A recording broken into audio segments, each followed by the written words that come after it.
the 5 pillars in the development of chronic inflammatory diseases. First is your genetics. Really can't do anything about the deck of cards you were dealt. But doctors talk about turning off genes. You can't turn off genes. Genes operate on dimmer switches, and you can dim down the genes of inflammation and you can ramp up the genes of anti-inflammation. That's really not difficult to do. You just have to find out what for that individual, what's the right things to do. So you can dim down the inflammatory genes. That's number one. The second of the 5 pillars is environmental triggers, which are the fingertips grabbing the dimmer switch of your gene. Things you're exposed to, they get inside of us. And the most common environmental triggers are what's on the end of your fork. That's most common, but also what you breathe and the stress hormones you produce and the heavy metals and the toxic chemicals that are in your body. All of those are environmental triggers that have an effect on expressing genes or calming down genes. That's number two. Number three, when you have the environmental triggers that are offensive to the body, they create this inflammatory reaction in the gut. 70% of the immune system's in the gut.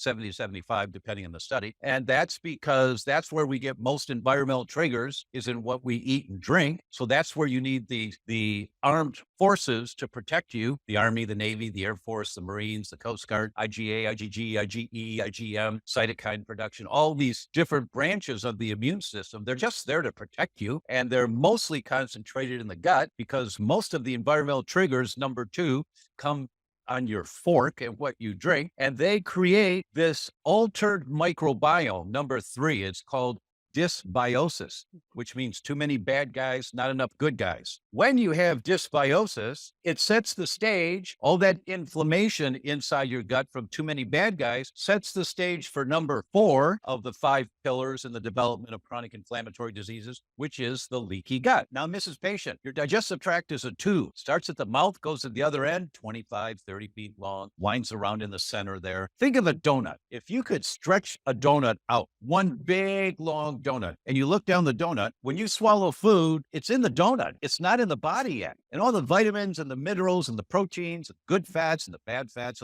in the food, they've got to go through the walls of the donut to get into the bloodstream. Well, how do they do that? That's the process of digestion. So when you eat a piece of filet mignon, and most of us chew 3 to 8 times and then swallow, we should be chewing 20 to 30 times to break it down and mix saliva in there because that's the first digestive enzyme. But we don't, we shovel it down. So now, but you don't want those meat fibers in your bloodstream. That would be very, very toxic. But when you've got number three, dysbiosis in the gut, inflammation in the gut, you tear the cheesecloth. When you tear the cheesecloth, now bigger clumps get through the tears in the cheesecloth, the leaky gut, number four, bigger clumps get through before they're supposed to. They're not bad for you, but the form that they're in gets into the bloodstream and your immune system trying to protect you says, whoa, what is that macromolecule, that big molecule? I better fight that. Now you make antibodies to chicken or to bananas or to basil or to tomatoes. It doesn't matter what the food is. Macromolecules getting into the bloodstream because of the tears in the cheesecloth, allowing them to get in too soon. Now you've got the immune system attacking this stuff that's just off on the highway. You know, your bloodstream's just a highway.